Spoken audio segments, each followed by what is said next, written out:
अस्सलाम वालेकुम। आज हम टीईटी एग्ज़ाम के तहत तारीख़ इस मज़मून में तारीख़ के सवालात और उसके जवाब देखेंगे जो आपको टीईटी एग्ज़ाम में बहुत ज़्यादा कारआमद साबित हो सकते हैं। ये वीडियो हम पेपर फर्स्ट और पेपर सेकंड को मद्देनज़र रख कर बना रहे हैं। यहाँ पर पहला सवाल इस तरह दिया गया है कि अमेरिका की दरियाफ्त किसने की, यानी जो अमेरिका जो दरियाफ्त हुआ था तो उसकी दरियाफ्त किसने की थी। तो यहाँ पर सही जवाब दिया गया है कोलंबस ने। किसने की थी? कोलंबस ने सबसे पहले अमेरिका को दरियाफ्त किया था। अब यहाँ पर अगला सवाल इस तरह दिया गया है कि ग़ुलामगिरी ये किताब किसने लिखी, यानी जो ग़ुलामगिरी जो किताब है उसको किसने लिखी थी। तो यहाँ पर सही जवाब दिया गया है महात्मा फुले, यानी किसने लिखी थी? महात्मा फुले ने लिखी थी। अब यहाँ पर अगला सवाल इस तरह है कि अलीगढ़ मुस्लिम यूनिवर्सिटी की बुनियाद किसने डाली थी, यानी अलीगढ़ मुस्लिम यूनिवर्सिटी जो है जो दुनिया की बड़े यूनिवर्सिटियों में से एक तस्लीम की जाती है, उसकी बुनियाद किसने डाली थी। तो उसकी बुनियाद सर सैयद अहमद खान ने डाली थी। किसने डाली थी? सर सैयद अहमद खान ने बुनियाद डाली थी। अब यहाँ पर अगला सवाल इस तरह है हवाई फ़ौज के सबसे बड़े ओहदेदार को क्या कहते हैं, यानी जो हवाई फ़ौज का जो सबसे बड़ा ओहदेदार होता है उसे क्या कहते हैं। तो यहाँ पर सही जवाब दिया गया है उसको एयर चीफ मार्शल कहते हैं, यानी क्या कहते हैं? एयर चीफ मार्शल कहते हैं। अब यहाँ पर सवाल दिया गया है, यहाँ पर सवाल इस तरह दिया गया है कि राज्यसभा के मेंबरान की ज़्यादा से ज़्यादा तादाद कितनी होती है, यानी जो राज्यसभा है उसके मेंबरान की ज़्यादा से ज़्यादा तादाद कितनी होती है। तो उसके मेंबरान की तादाद 250 होती है। अब यहाँ पर सवाल दिया गया है कि बर्री फ़ौज के सबसे बड़े अफसर को क्या कहते हैं, यानी जो बर्री फ़ौज होती है उसके सबसे बड़े अफसर को क्या कहते हैं। तो उसको कहते हैं कमांडर। क्या कहते हैं? कमांडर कहते हैं। अब यहाँ पर अगला सवाल इस तरह दिया गया है कि सुप्रीम कोर्ट का जज कितने साल की उम्र तक अपने ओहदे पर फाइज रह सकता है, यानी जो सुप्रीम कोर्ट का जो जज है वो अपने साल के कितनी उम्र तक अपने ओहदे पर फाइज रह सकता है, यानी वो रिटायरमेंट की उसकी उम्र क्या होती है। तो उसकी उम्र 65 साल होती है, यानी सुप्रीम कोर्ट के जज के ओहदे पर फाइज रहने की उम्र 65 साल होती है। अब यहाँ पर अगला सवाल दिया गया है भारतीय खिलाड़ियों को दिया जाने वाला सबसे बड़ा अवार्ड कौन सा है, यानी भारतीय खिलाड़ियों को किसको? भारतीय खिलाड़ियों को दिया जाने वाला सबसे बड़ा अवार्ड कौन सा है। तो यहाँ पर सही जवाब दिया गया है अर्जुन अवार्ड। कौन सा है? अर्जुन अवार्ड है। अब यहाँ पर सवाल इस तरह दिया गया है आगा खान कप का ताल्लुक किस खेल से है, यानी जो आगा खान जो कप है, जो आगा खान जो ट्रॉफी होती है उसका ताल्लुक किस खेल से है। तो यानी यहाँ पर उसका सही जवाब दिया गया है उसका ताल्लुक हॉकी से होता है, यानी आगा खान जो कप का जो मुनक़िद की जाती है खेल, तो वो हॉकी का खेल मुनक़िद किया जाता है। यहाँ पर सवाल दिया गया है कि बैडमिंटन के फूल में कितने पर होते हैं।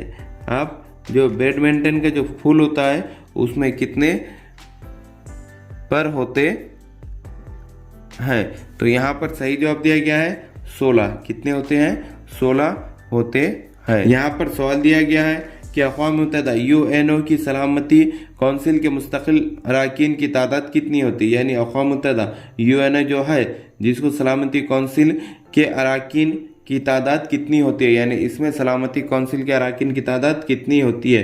तो ये आदाद 5 है, यानी कितने है वो? 5 है।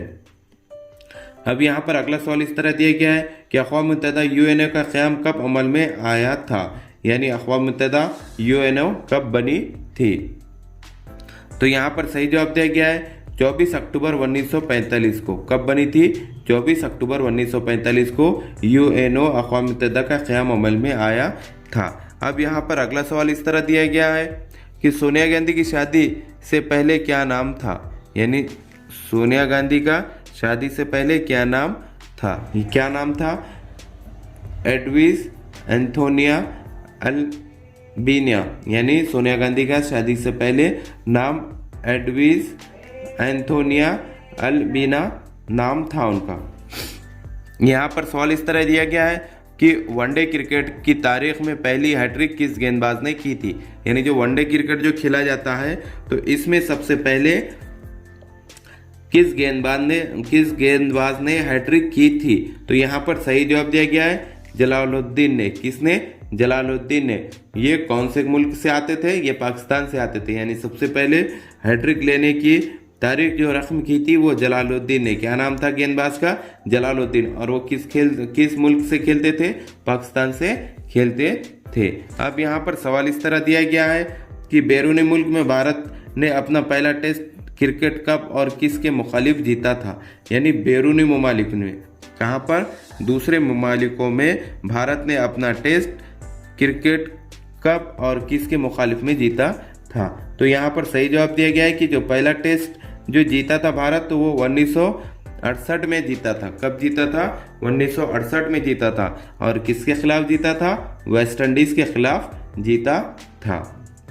किसके खिलाफ जीता था? वेस्ट इंडीज के खिलाफ जीता था। अब यहाँ पर अगला सवाल इस तरह दिया गया है कि टेनिस में सबसे ज्यादा ग्रैंड स्लैम खिताब किसने जीते हैं। यानी जो टेनिस में सबसे ज्यादा ग्रैंड स्लैम खिताब किसने जीते हैं। यानी ये जो उसके जो खिताब होता है वो सबसे बड़ा खिताब होता है।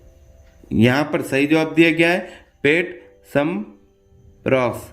यानी पेट समप्रॉक्स ने सबसे ज्यादा ग्रैंड स्लैम खिताब जीता है। अब यहाँ पर अगला सवाल इस तरह दिया गया है दुनिया के पहले ओलंपिक खेलों की शुरुआत किस शहर में हुई थी। अब दुनिया के पहले ओलंपिक खेलों की जो ओलंपिक जो खेल खेले जाते हैं इसकी शुरुआत किस शहर से हुई थी। यानी सबसे पहले किस शहर से ओलंपिक खेल की शुरुआत हुई थी।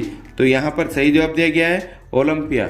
यहाँ पर किससे हुई थी? ओलंपिया से हुई थी। अब यहाँ पर अगला सवाल दिया गया है रेशमी रूमाल तहरीक किसने शुरू की थी। अब जो रेशमी रूमाल जो तहरीक है वो किसने शुरू की थी। तो यहाँ पर सही जवाब दिया गया है मौलाना महमूदुल हसन ने। यानी किसने चालू की थी? मौलाना महमूदुल हसन ने। रेशमी रूमाल तहरीक ये आज़ादी के मशहूर तहरीकों में से एक तहरीक तस्वुर की जंग आज़ादी के तहरीकों में से एक मशहूर तहरीक को माना जाता है जिसका नाम था रेशमी रूमाल तहरीक, जिसको चालू की थी मौलाना महमूदुल हसन ने। कौन चालू किया था? मौलाना महमूदुल हसन ने चालू किया था। अब यहाँ पर अगला सवाल इस तरह है किस नदी को आमतौर पर बहार का गम कहा जाता है। किस नदी को आमतौर पर बिहार का गम कहा जाता है? कौन है? किस नदी को आमतौर पर क्या बिहार का गम कहा जाता है? तो उस नदी का नाम है कोसी। यानी कोसी को बिहार का गम कहा जाता है। अब यहाँ पर अगला सवाल दिया गया है कि किस मुल्क को दुनिया की छत कहा जाता है। यानी ऐसा कौन सा मुल्क है जिसको दुनिया की छत कहा जाता है। तो यहाँ पर सही जवाब दिया गया है तिब्बत। यानी